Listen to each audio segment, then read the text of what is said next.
And we continue to follow breaking news out of California, where deadly wildfires continue to grow. In Altadena in Los Angeles County, a group of neighbors worked together to stop the flames from spreading between homes. This was the scene where residents armed with only garden hoses stood on their roof to help put the fire out burning next door. The LA County Fire Department eventually arrived on scene and worked to put out the rest of the fire.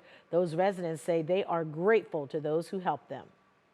We were staying in Laverne with my mom's parents. I woke up about 6:45 this morning. I checked the news and found out it had come down to Brayburn, so my dad and I just jumped in the truck and came right home. I've watched shows where you see all these burned houses and then one standing out that didn't get burned, and you wonder how.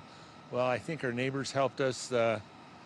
Our higher power helped us out with that, and the LA County Fire Department helped us out with that. So great to see the community coming together to help one another. Let's bring in senior meteorologist Matt Wentz. And Matt, these fires, they are spreading quickly because of the wind. Yeah, Danita, you're right. And you saw in the video, the wind was just insane. These are called the Santa Ana winds. You get a high pressure to the north, low pressure down to the south. That's the one that's in Texas now. That squeeze play is on, and it produced a strong easterly wind. But that's not enough. As you get into California, those Santa Ana winds do two things. You've got high pressure, which brings the wind and the air down the mountains. That's creating some wind to begin with. That air pushes down the mountains. It's compressed and warm. That's what happened when air goes down. On top of that, that downward wind comes across the Mojave Desert, which is very, very dry, right?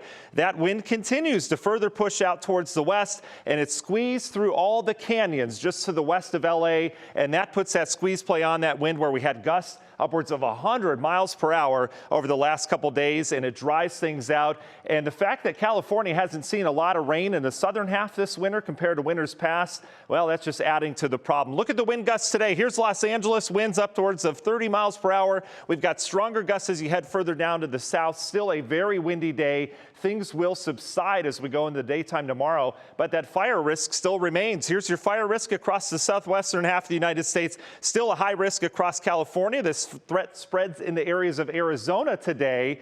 No rain in sight for areas of Southern Cal, so this problem is going to continue, especially when we get these big high pressures to the north and that low pressure to the south. So unfortunately, they need some rain down there, but I don't see any coming up in the forecast. Yeah, they really do need some rain. All right, Matt, thank you. And wildfire coverage continues this morning on the Today Show. NBC's Dylan Dreyer is live in California with the very latest. The Today Show starts at 7 a.m. right after Go.